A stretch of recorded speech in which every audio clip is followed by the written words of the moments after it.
اقرأ باسم ربك الذي خلق خلق الإنسان من علق اقرأ وربك الأكرم الذي علم بالقلم علم الإنسان ما لم يعلم أعوذ بالله من الشيطان الرجيم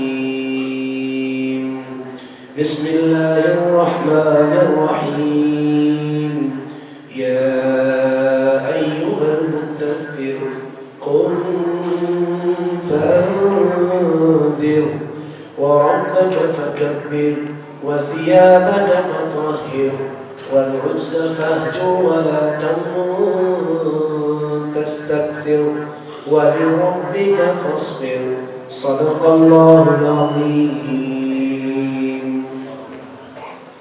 اللهم صل على محمد وعلى آل محمد كما صليت على إبراهيم وعلى آل إبراهيم إنك حميد مجيد. اے اللہ حضور نبی کریم صلی اللہ علیہ وآلہ وسلم پر رحمتوں کا وسیع نزول فرما، اور اے اللہ حضور نبی کریم صلی اللہ علیہ وآلہ وسلم کے صحابہ پر، ان کی آل اور اولاد پر، ان پر ایمان لائے ہوئے تابعین پر، تبع تابعین پر، اولیاء پر، امت مسلمہ پر رحمتوں کا نزول فرما. انک حمید مجید، بے شک تو ہی بزرگی والا ہے اور تو ہی عظمتوں والا ہے. اللہم بارک علی محمد وعلی آل محمد کما بارکت علی ابراہیم وعلی آل ابراہیم انک حمید مجید. اے اللہ حضور نبی کریم صلی اللہ علیہ وآلہ وسلم کے مقام کے اندر، ان کے مرتبے کے اندر، ان کے روب اور دبدبے کے اندر، ان کی شان و شوکت اور وقار کے اندر، ان کی جاہ و حشمت کے اندر مزید برکت عطا فرما.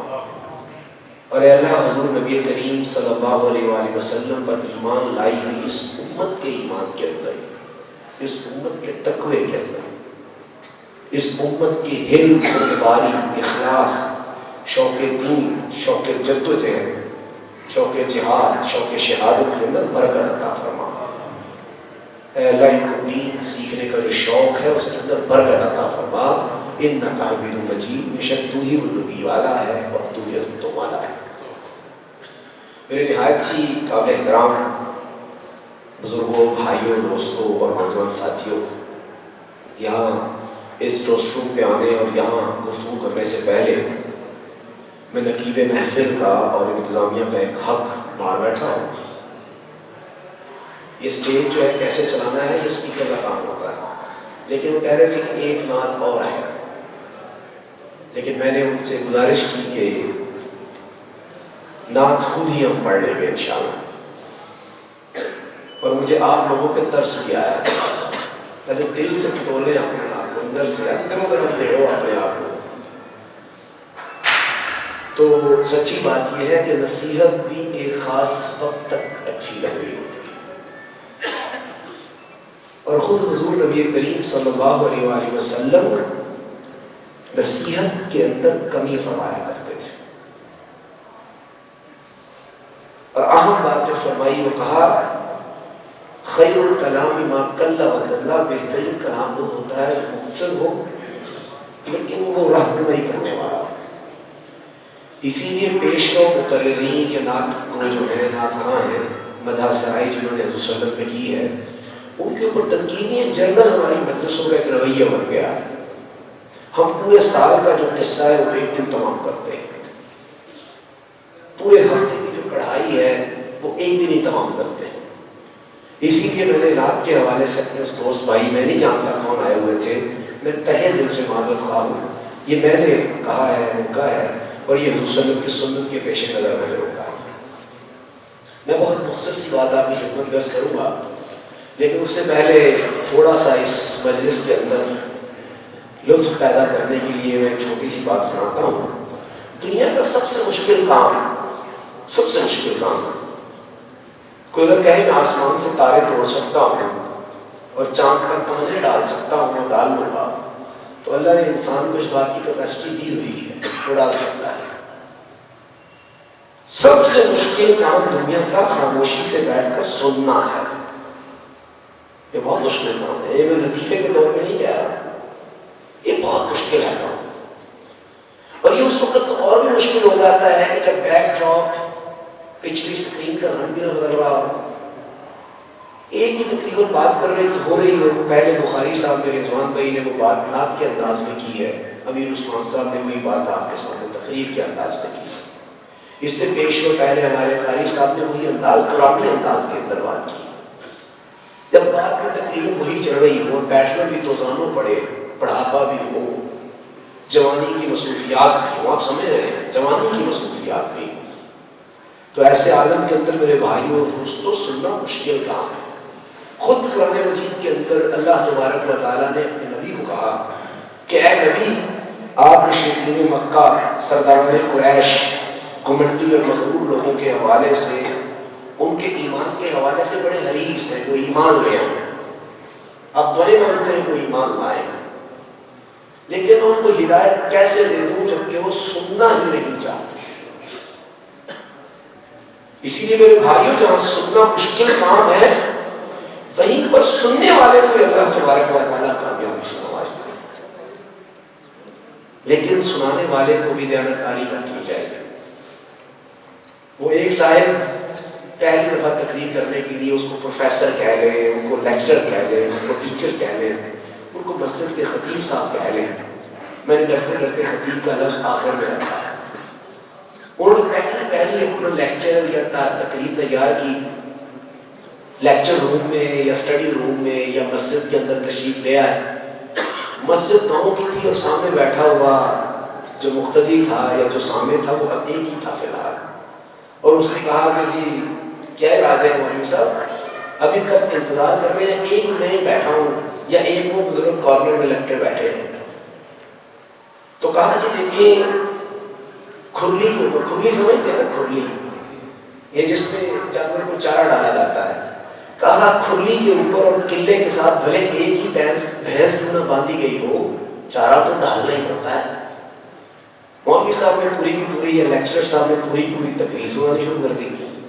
جب تقریر سنانی شروع کر دی، 1.5-2 گھنٹے کی جو تقریر انہوں نے یاد کی ہوئی تھی وہ ساری سنا. میرے جیسے میں کوئی ظاہری بات ہے کوئی بیچ میں چیز چھوڑتے تو بھول جاتے ہیں، اسی لیے تھرو ساری سنا دیں. جب سنائی اور سنانے کے بعد باہر نکلتے ہوئے اپنی ٹائی کو، یا پروفیسر نے اپنی پینٹ شرٹ کو ٹھیک کرتے ہوئے، یا مولوی صاحب نے اپنے موبائل کو ٹھیک کرتے ہوئے باہر نکلتے ہوئے کہا جی کیسا رہا آج کا سارے کا سارا ماحول؟ تو اس نے کہا جی باقی تو سب ٹھیک ہے، لیکن 100 بھینسوں کا چارہ ایک بھینس کو نہیں ڈالا جاتا. اسی لیے میرے بھائیوں اور دوستوں، میں 2-4 باتیں آپ کی خدمت میں عرض کروں گا، وہ سوالیہ انداز میں ہوں گی. نبی محترم صلی اللہ علیہ وسلم کی وہ شان اور وہ فضائل جو حضرت مولانا امام رضا احمد بریلوی رحمہ اللہ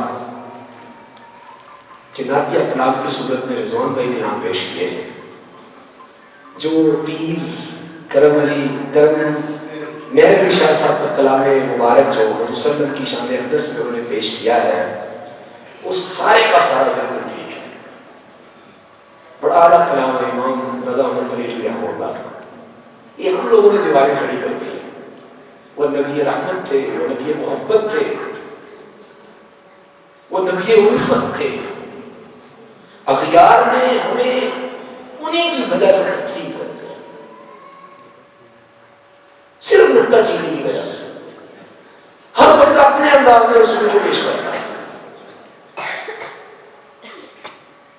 اور میں پوری بصیرت سے کہتا ہوں، پوری بصیرت سے، ہوش حواس سے کہتا ہوں، یہ مسئلہ منبر کے عالم نے بنایا ہے. منبر کے عالم، یہ مسئلہ بخاری پڑھنے والے اور کتاب کا گہرا مطالعہ رکھنے والے ہمارے بزرگوں کے درمیان تھا ہی نہیں تھا یہ مسئلہ. اسی لیے وہ نبی رحمت تھے، وہ نبی الفت تھے. اور اگر کہیں چھوٹی موٹی کو کمزوری پائی جاتی ہے تو اس کی قوت کو استعمال کرنا چاہیے. میں تھوڑی دیر کے لیے آپ سے سوال کرتا ہوں، تھوڑی دیر کے لیے ہوش حواس میں رہیے گا. مجھے بتائیں تو صحیح کہ کیا جن صحابہ نے حضور نبی کریم صلی اللہ علیہ وآلہ وسلم پر ایمان لے آئے تھے، ایمان کے تو اعلیٰ درجے میں پہنچ گئے تھے، اعلیٰ درجے پر. یہ علماء بات کو سمجھ سکیں گے جب. لیکن عمل کے دائرے کے اندر 23 سال مکمل ہوئے صحابہ. اس دوران ان سے کوئی بھول چک ہو جاتی تھی، کوئی بھول چک ہو جاتی تھی، پورا اسلام کی ان پہ پریکٹس ہونا تھا. اسلام کی پہلی تجربہ کا کیا تھا؟ صحابہ تھے. تو قرآن نے ان کی صفت بتائی کہ توبوا توبۃ نصوحا. لیکن حضور نبی کریم صلی اللہ علیہ وآلہ وسلم نے ہر طرح کی شخصیت کو اپنے سینے سے لگایا تھا. اسی لیے میں یہاں یہ بات کرنا چاہتا ہوں کہ اللہ گواہ ہے میں آپ لوگوں سے بہت محبت کرتا ہوں. یہاں بیٹھے ہوئے ہمارے بریلوی بھائی ہوں، دیوبندی بھائی ہوں، اہل حدیث بھائی ہوں، آپ سے بہت پیار کرتا ہوں. رہی ایمان کی بات تو اپنے سے زیادہ اچھا مومن، اچھا سے اچھا موحد، اچھا عاشق رسول تصور کرتا ہوں. رہی عمل کی بات تو جماعت اسلامی آپ کو اپنے سے زیادہ بعمل سمجھتی ہے.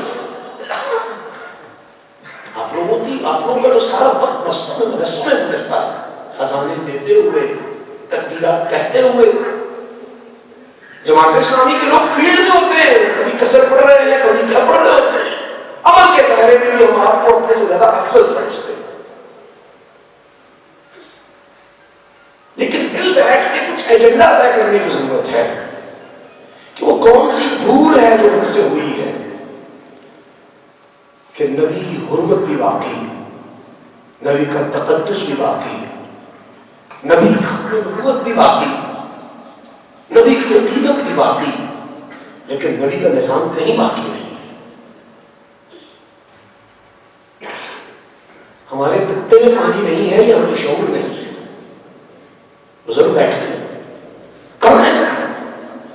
کہاں ہے نبی؟ کہاں ہے نبی؟ نبی محترم حضرت محمد صلی اللہ علیہ وآلہ وسلم دنیا کی اعلیٰ و عرفہ ہستی تھے، اور اللہ تبارک و تعالیٰ کے بعد اگر کسی کا مقام ہے تو وہ نبی محترم صلی اللہ علیہ وسلم.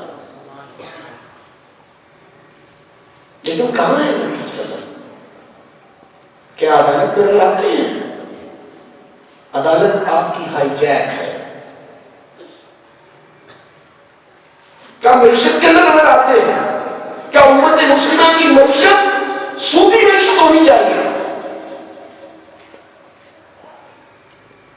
کیا ہو گیا میرے دامن میں عقیدت کے سوا کچھ بھی نہیں، اور ہے تیری اطاعت کا تقاضا کچھ اور.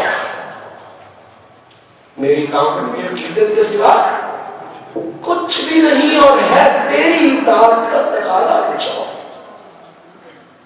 اسی لیے میں نے جو 2 آیات آپ کے سامنے مختلف جگہوں سے میں نے آیات پڑھی ہیں، یہ آیات در حقیقت حضور صلی اللہ علیہ وسلم کے فضائل بھی بیان کرتی ہیں، لیکن اصل مقام رسالت بیان کر رہی ہے، ذمہ داریاں بیان کر رہی ہیں. اب میں سوال کرتا ہوں آپ سے، بالکل سوال کرتا ہوں، تھک جائیں تو 2 منٹ کی ریسٹ کر لیں گے، لیکن آج موڑ دی گل تک پہنچے ہیں انشاءاللہ. مجھے بتائیں کہ دنیا کے اندر انسان کی سب سے بڑی خواہش کیا ہوتی ہے؟ دنیا آخرت سب سے بڑی خواہش انسان کی کیا ہو؟ فی الحال مسلمان چھوڑ دیجیے، انسان کی خواہش کیا ہے؟ کوئی ایک بتا دیں. انسان کی سب سے بڑی دیرینہ خواہش جب سے وہ پیدا ہوا آدم علیہ السلام سے لے کر وہ کامیاب ہونا ہے، وہ کامیاب ہونا ہے. اور کامیابی کی خواہش پالنا نہ صرف انسان کا بنیادی حق ہے، بلکہ جو انسان کامیابی کی خواہش کو، جو نوجوان کامیابی کی خواہش کو اپنے اندر نہیں پالتا، کروٹ نہیں لیتی، اسے بے چین نہیں کرتی کامیابی کی خواہش، وہ مردہ انسان، وہ مردہ انسان. صبح ہوتی ہے، شام ہوتی ہے، زندگی یوں تمام ہوتی ہے. نہ صبح کا پتہ ہے، نہ شاموں کا پتہ ہے، نہ راتوں کا پتہ ہے. 40-50 سال ایسی گزارتی ہے، 25-30 سال کی زندگی ایسی گزر رہی ہے. کامیاب ہونا نہ صرف انسان کی دیرینہ خواہش، نہ صرف انسان کا بنیادی حق، بلکہ انسان کے بنیادی فرائض میں سے ہے کہ وہ کامیابی کی خواہش کو اپنے دل کے اندر جگہ بھی دے اور اس کی پرورش بھی کرے.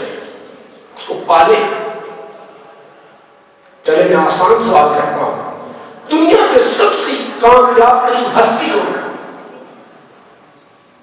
حضور نبی کریم صلی اللہ علیہ وسلم کی ہستی.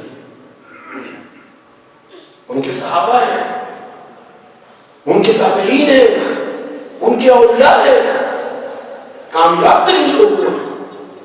حضور نبی کریم صلی اللہ علیہ وسلم جب کامیاب ترین انسان اور کامیاب ترین ہستی اللہ کے بعد وہ ہستی قرار پاتے ہیں تو پہلی دو صورتوں کے اندر کامیابی کے راز بتائے گئے کہ وہ کامیاب کیوں ہوئے تھے، کیوں کامیاب ہوئے تھے. یا ان کے ذریعے بتایا جا رہا ہے کہ اگر تم نے بھی کامیاب ہونا ہے تو آپ کو آقا انعامدار کا رول ماڈل بننا ہوگا. اچھا جب حضور نبی کریم صلی اللہ علیہ وسلم تشریف لائے تھے تو کیا حالات تھے؟ عقیدے کے اعتبار سے معاشرہ فارغ ہو چکا ہوا تھا. جس کا جو دل کرتا تھا اس کو خدا مان لیتا تھا. معاملات کے اعتبار سے حالت یہ تھی کہ جاگیردارانہ نظام بھی تھا جو آج ہے، سرمایہ دارانہ نظام بھی تھا جو آج ہے، سودی نظام بھی تھا جو آج ہے. معاملات کے اعتبار سے جس کی لاٹھی اس کی بھینس، دھونس اور دھاندلی. معاشرت کے اعتبار سے حالت یہ تھی کہ عورت کا شعبہ پوری طرح خطرے سے دوچار ہو چکا تھا. عورت رکھیل بن گئی ہوئی تھی. یعنی گویا کہ معاشرہ چاروں شانے چت اور انسانیت آخری سانسیں لے رہی تھی. اور یہ علماء کا متفقہ فیصلہ ہے کہ نبی آتے ہی اس وقت ہے جب انسانیت آخر نبی کو بہت بڑی آزمائش دی جاتی ہے. اس وقت کہا گیا کہ اقرا بسم ربک الذی خلق. وہی یہ اتری، سورہ فاتحہ نہیں اتری، سورہ یاسین نہیں اترتی، بلکہ یہ سنتیں اترتی ہیں. یہ ہیں سنتیں. ناراض مت ہوئیے گا، میں سنت کی اہمیت کے لیے ایک لائن بولتا ہوں، دھیان سے یاد رکھیں. نبی کی وہ سنت مبارکہ جو باقی سنتوں کے مقابلے کے اندر ادنا ہے. میں سنتوں کا آپس میں کر رہا ہوں بات. نبی کی وہ سنت مبارکہ جو باقی سنتوں کے مقابلے میں ادنا ہے. میں تیسری دفعہ دہراتا ہوں، خدا کے لیے میں آپ کو اپنے اچھا لگا مسلمان سمجھتا ہوں. نبی کی وہ سنت مبارکہ جو باقی سنتوں کے مقابلے میں ادنا ہے. وہ سنت بھی اتنی افضل ہے کہ کائنات کے سارے خزانوں میں پردے میں رکھ دیا جائے تو بھی وہ ادنا سنت کائنات کے خزانوں سے زیادہ افضل ہو جائے. اور اس سے بھی بڑی بات کر دوں کہ کائنات کے خزانوں کے ساتھ حضور نبی کریم صلی اللہ علیہ وسلم کی ادنا سنت کا بھی مقابلہ کرنا یہ بھی توہین کے دائرے میں ہے. اب بات ختم ہو گئی. اب میں باتوں کرنے لگا جو میں پیغام دینا چاہتا ہوں. اگر وہ دائیں ہاتھ سے نہیں کھاتا سنت ہے سب کی، وہ ثواب سے محروم ہوا، وہ نیکی سے محروم ہوا، لازمی طور پہ طبی اور میڈیکلی نقصانات سے بھی دو چار ہوگا، وہ متاثر ہوگا. لیکن اس نے اپنی بیوی کا کیا بگاڑا ہے مجھے بتائیں. اس نے پڑوسی کو کون سے انسٹنٹ ڈیمیج دیا؟ یہ وہ سنتیں ہیں جو انفرادی دائرے کی سنتیں ہیں. اگر ایک بندہ فرض کر لے وہ رات کو سوتے ہوئے دائیں کروٹ پہ نہیں سوتا، وہ یقیناً ثواب سے محروم ہوا ہے، وہ یقیناً برکت سے محروم ہوا ہے. غیر ارادی طور پہ ارادہ کم ترک کرے گا پھر تو مسلمان ہو جائے گا نا. غیر ارادی طور پہ وہ سو جاتا ہے تو اس نے میڈیکلی نقصان کھایا ہوگا، اس کی بلڈ سرکولیشن متاثر ہوئی ہوگی، لیکن پڑوسی کا کیا بگاڑا اس نے. لیکن میرے بھائیوں جو یہ سنتیں ہیں جو پہلی دو گلی کے اندر نازل ہوئی، ان سنتوں کو چھوڑ دینے کے نتیجے کے اندر نہ باپ رہا نہ ماں رہا. ان سنتوں کو چھوڑ دینے کے نتیجے کے اندر امت کا یہ حال ہے. ان سنتوں کو چھوڑ دینے کے نتیجے کے اندر نہ حاکم مسلم حاکم رہا، نہ رعایا اس طرح کے فرائض کی پہچان رکھنے والی رعایا. یہ کیا سنتے ہیں؟ علم پڑھو. میں اس سے پہلے خاموش سے نہیں بتا پا. غار حرا کے اندر حضور جایا کرتے تھے، بچوں سے سوال کرنے کیوں جاتے تھے تو بچے کہیں گے عبادت کے لیے جاتے تھے. بزرگوں سے پوچھے کی جاتے تھے، عبادت کے لیے جاتے تھے. یقیناً وہ نوافل پڑھتے تھے، یقیناً وہ سجدے کرتے تھے. قرآن اترا نہیں تھا، قرآن کی تلاوت نہیں کرتے ہوں گے. لیکن میرے بھائی اصل جو سنت ہے کامیاب انسانوں کی، اور دوسرا جو غار حرا میں جا کے کام کرتے ہوتے تو کیا کرتے تھے؟ وہ غور و فکر کرتے تھے، وہ تدبر کرتے تھے. یہ تمام نبیوں کی پہلی بنیادی سنت ہے. یہ تمام نبیوں کے تمام نبیوں کے اور تمام کامیاب انسانوں کے رویے ہوتے ہیں. یہ کامیاب استاد کی بنیادی جو خوبی ہوتی ہے کہ وہ غور و فکر کرنے والا ہوتا ہے. میں استاد ہوں، کل بچوں کو کس طرح ڈیل کرنا ہے، کس کو کیا کہنا ہے، کون سے جملے بولنے ہیں، غور و فکر. میرا کردار کیا ہے، میں بہنوں کا بھائی ہوں، مگر کا سربراہ ہوں، میں حاکم وقت ہوں. غور و فکر کرنا، تدبر کرنا. ابراہیم علیہ السلام ستارے کی طرف دیکھتے ہیں، غور و فکر کرتے ہوئے دیکھتے ہیں. کہتے ہیں یہ بڑا یہ چمکدار ہے، یہ میرا خدا لگتا ہے. وہ غروب ہو جاتا ہے، کہتے ہیں چاند اس سے بڑا ہے، یہ میرا خدا ہے. پھر غور و فکر کرتے ہیں کہ نہیں یہ جو سورج ہے یہ زیادہ بڑا ہے، لگتا ہے یہ میرا خدا ہے. غور و فکر کر رہے ہیں. اسی لیے وہ بزنس مین نہیں ہوتا، وہ ذمہ دار نہیں رہتا جو غور و فکر نہیں کرتا. مجھے بتائیں 72 سالوں سے کیا پاکستان امت مسلمہ یہ سنت چھوڑ نہیں چکی؟ ہم کہاں سے آئے، کیوں آئے، ہمارا رب سے کیا تعلق ہے، ہمارا نبی سے کیا رشتہ ہے؟ ہم نبی کے امتی ہیں. امتی کی ذمہ داریاں کیا ہوتی ہیں؟ بحثیت استاد میں نے امتی کیسا بننا ہے، بحثیت سپاہ سالار میں نے امتی کیسا بننا ہے، بحثیت چیف فارمسٹ کا امتی کیسا بننا ہے، بحثیت پولیٹیشین اور بحثیت سیاستدان میں نے امتی کیسا بننا ہے.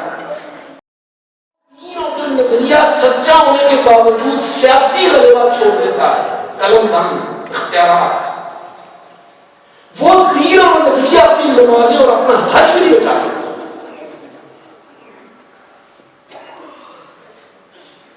میں دوبارہ جملہ دوہرا دیتا ہوں، جو دین ڈرائیونگ سیٹ سے ہٹ جائے، جو دین اختیارات کا قلم دان چھوڑ بیٹھے، جس دین کے ماننے والے اختیارات کو چھوڑ دے،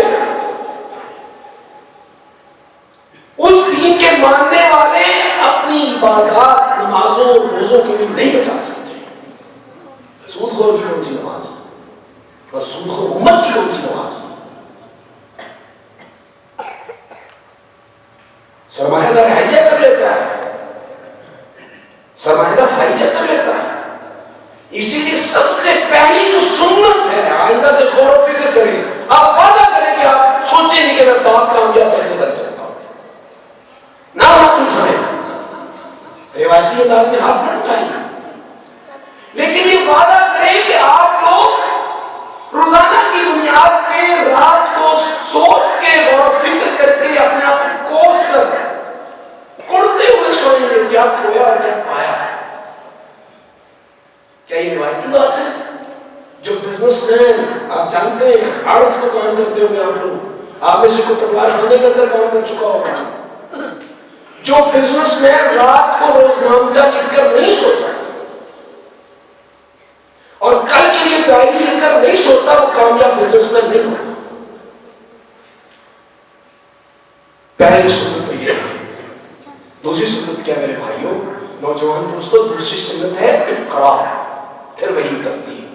جب سوچ وچار آپ کرتے ہیں، اڑتے ہیں، غار حرا میں آپ جاتے ہیں، پریشان ہوتے ہیں، اپنے کردار کو تراشتے ہیں، انسانیت کے عقائد، ان کے معاملات، ان کی معیشت، معاشرت، عورت کی فرسودہ حالت، غریبوں کی فرسودہ حالت، ظلم و جبر کے بارے میں جب آپ پریشان ہوتے ہیں اور کچھ کرنا چاہتے ہیں تو پھر اللہ تعالیٰ اقرا کے ذریعے سے رہنمائی لازمی فرماتا ہے. کہ میری طرف ایک قدم چلے میں 10 قدم چلوں گا، میری طرف چل کے آئے گا تو دوڑ کے آؤں گا. سستی کے مارے دماغ اور تھکاوٹ کے تھکے ہوئے جسموں کو اللہ تعالیٰ کبھی سجائی نہیں دیتا.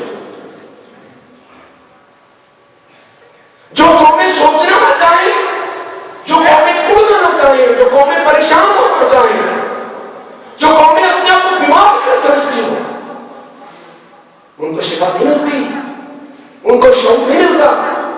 دوسری بڑی سنت نبی کی جو قرآن میں بتا رہا ہے اور ذمہ داری بتا رہا ہے، کامیابی کا راز بتا رہا ہے، کامیابی کا پہلا تقاضا بتا رہا ہے، وہ کیا ہے؟ علم حاصل کرو، علم حاصل کرو.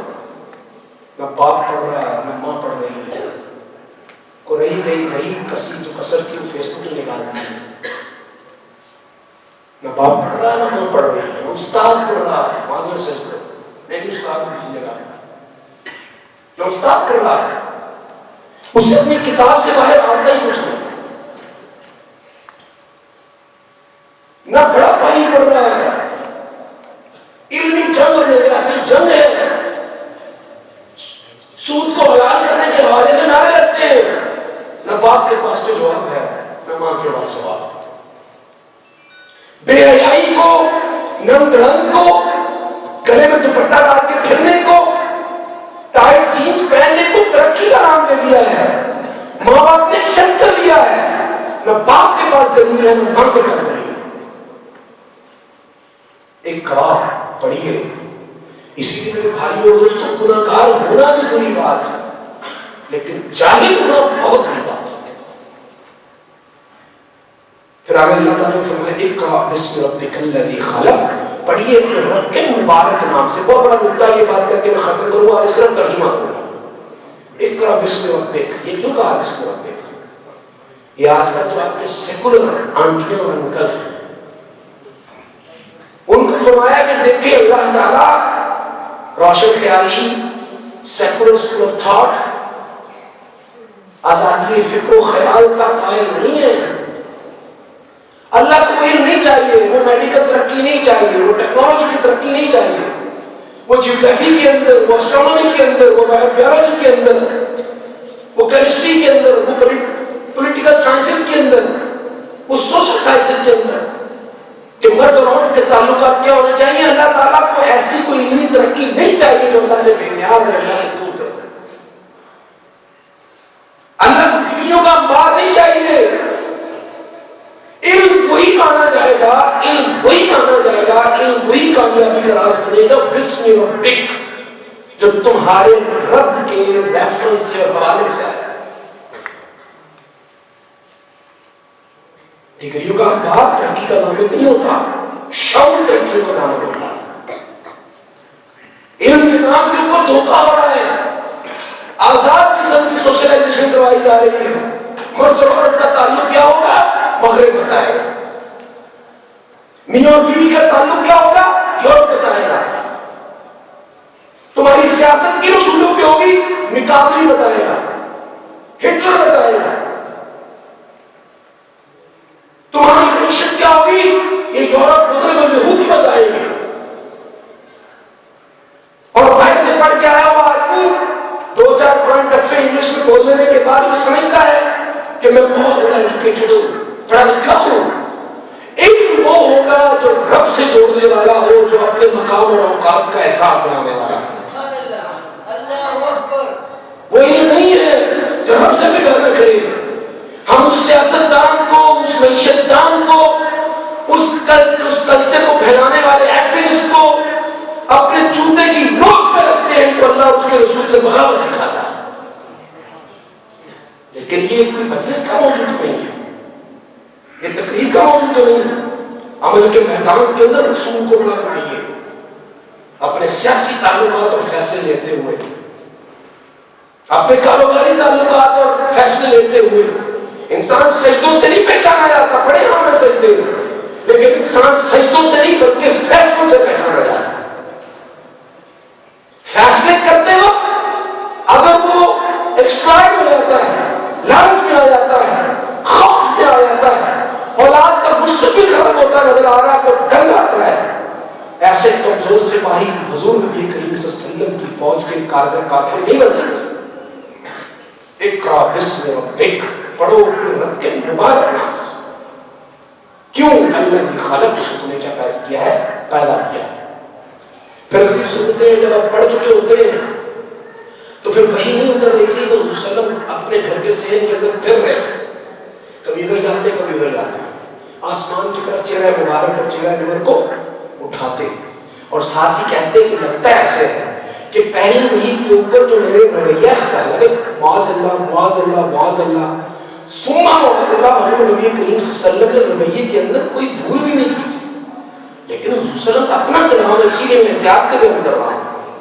کہا کہ لگتا ہے کہ جو پہلی وحی اترنے کے بعد میں نے اپنی جان کے بارے میں فکر مندی کا پریشانی کا اظہار کیا تھا، مجھے چادر اڑا دے، لگتا ہے اللہ کو شاید پسند نہیں آئی جو وحی نہیں اتر رہی۔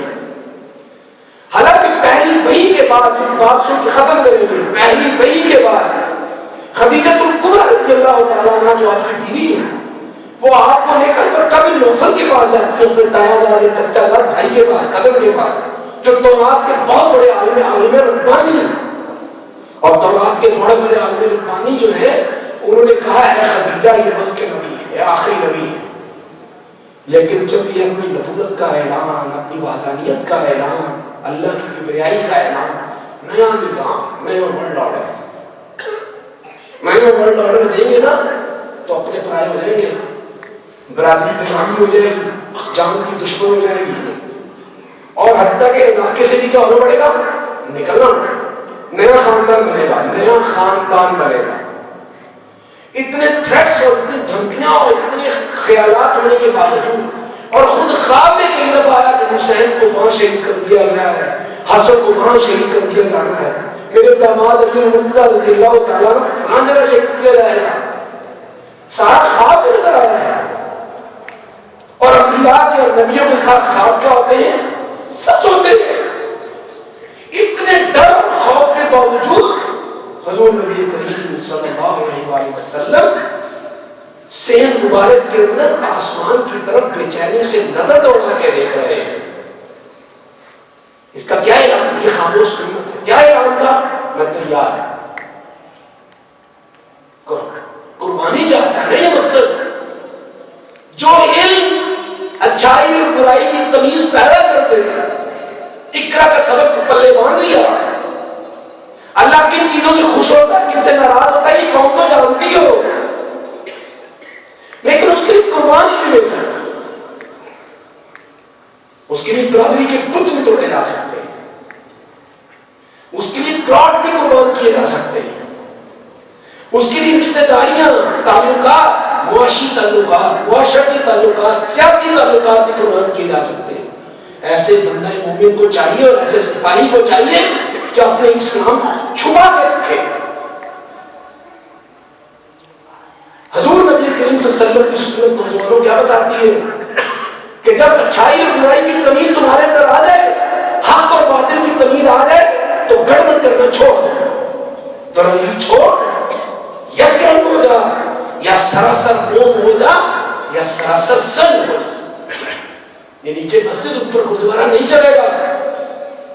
علم اگر صرف علم رہے اور قربانیاں دینے کے لیے آپ کو تیار نہ کرے، ایسے علماء کی، ایسے اسکالرز کی، ایسے محدثین کی، مفکرین کی اللہ تبارک و تعالیٰ کو فوج کے اندر بہت کم ضرورت ہوتی ہے۔ اسی لیے میرے بھائی اور دوستوں، قربانی کا جذبہ پیدا ہونا تمام تھریٹس کے باوجود، تمام تھریٹس کے باوجود، اور پھر کھڑے ہو جانا ہے۔ قم یا ایھا المدثر، ایک کملی اوڑھ کے رسول اللہ آرام نہیں کر رہے تھے، پریشان تھے، غور و فکر کر رہے تھے۔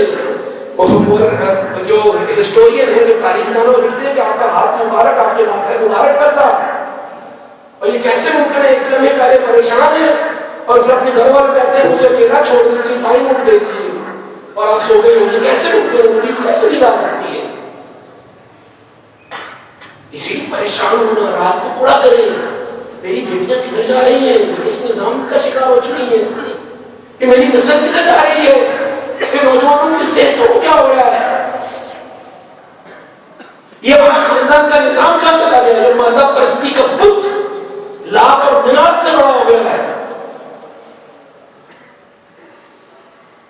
اسی لیے اس کے بارے میں کڑنا پگڑی اوڑھ کر اڑنا سنت ہے نبی کی، اکیلے بیٹھا کریں یہ سنت ہے، راز ہے، اڑنا روزانہ کی بنیاد پر یا ایھا المدثر کی اپنی تصویر خود بھی پڑھنا، اور پھر قوم کھڑے رہنا، حالات کچھ بھی آ جائے، سردی آئے، گرمی آئے، اپنے آئے، پرائے آئے، ایک ہاتھ پہ چاند رکھ دو، دوسرے پہ سورج رکھ دو،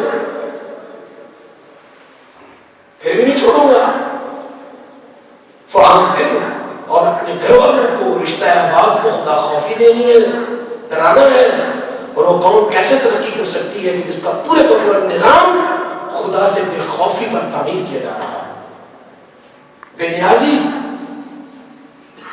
بے نیازی۔ اور جب کسی شریف آدمی عابد اور زاہد اور نمازی کو کہا جاتا ہے کہ معاشرے کے اندر فحاشی اور یابی پھیل رہی ہے، یہ حق میں پکی ذمہ داری ہے کہ اس کو روکے، تو صاحب کہتے ہیں سیاسی باتیں مت کیا کرو، سیاست اور اسلام لازم اور منسوخ، بس قوم کھڑے رہنا ہے، فانذر اور خدا خوفی دینی ہے، نہ آپ کے نظام تعلیم میں خدا خوفی، نہ یونیورسٹیوں کے نظام کے اندر اور ماحول کے اندر اور تعلیم گاہوں اور کلاس روم کے اندر خدا خوفی، نہ آپ کا ٹی وی خدا خوفی سکھا رہا، الٹا وہ بے نیازی اور ترقی کے نام پہ بے نیازی اور خدا سے کہتے لاپرواہی سکھا رہا ہے۔ ورب کبر، یہ ساری تیاری اس لیے کرنی ہے کہ رب کو معاشرے کا بڑا بنے گا، رب معاشرے کا بڑا بنے گا، مسجد میں بڑا نہیں بنانا، نماز کے اندر جس طرح اللہ اکبر کہتے ہو، تقریر، ترازو، عدالت اور کچہری کے اندر بھی وہی بڑا ہوگا جب تب پتہ چلے گا۔ مسجد میں جب بڑا بنایا تو کسی جاگیردار کو تکلیف نہیں ہوتی، مسجد میں اگر بڑا بنایا جائے تو کسی سرمایہ دار کو تکلیف نہیں ہوگی، مسجد میں بڑا بنایا جائے گا تو کسی بینکر کو تکلیف نہیں ہوگی، لیکن جب آپ کہیں گے کہ معیشت کے دائرے میں کوئی بڑا ہوگا، معاشرت، تہذیب اور تمدن میں بڑا ہوگا، تو وہ لوگ جنہوں نے عورتوں اور لڑکیوں کے سرخی پر پاؤڈر میں خرچ کیا ہوا ان کو تکلیف ہوگی، اسی لیے رب کا فکبر، اپنے رب کو بڑا بنانا ہے، وثیاب کا فطاہر، اپنے دامن کو پاک رکھنا ہے۔ اسی لیے میرے بھائیوں بس یہی سنتیں ہیں۔ سورہ اقرا الگ جو ہے، سورہ مدثر کو بار بار پڑھنے کی ضرورت ہے، ہوش آواز سے پڑھنے کی ضرورت ہے۔ یہ ابتدائی تقاضے تھے جو نبی کو بتائے گئے کہ اگر آپ کام کرنا چاہتے ہیں معاشرے میں تو آپ کو غور و فکر کرنے والی شخصیت، آپ کو علم کے اعتبار سے اعلیٰ مقام حاصل کرنے والی شخصیت، اور ان کے ذریعے سے مجھے تعلیم دی گئی۔ اللہ تعالیٰ سے دعا ہے کہ اللہ تعالیٰ حضور نبی کریم صلی اللہ علیہ وسلم کے مقام کو سمجھنے کی توفیق عطا فرمائے، اللہ تبارک و تعالیٰ ان کے نظام کو غالب کرنے کی توفیق عطا فرمائے، اور اللہ تعالیٰ اس کے غلبے کے لیے کچھ بھی قربان ہوتا ہے، 2 ٹکے کا پلاٹ یا اپنا حسن اور حسین کچھ بھی قربان کرنا پڑتا ہے، ان کو قربان کرنا، وَمَا عَلَيْنَا إِلَّا الْبَلَاغُ الْمُبِينُ۔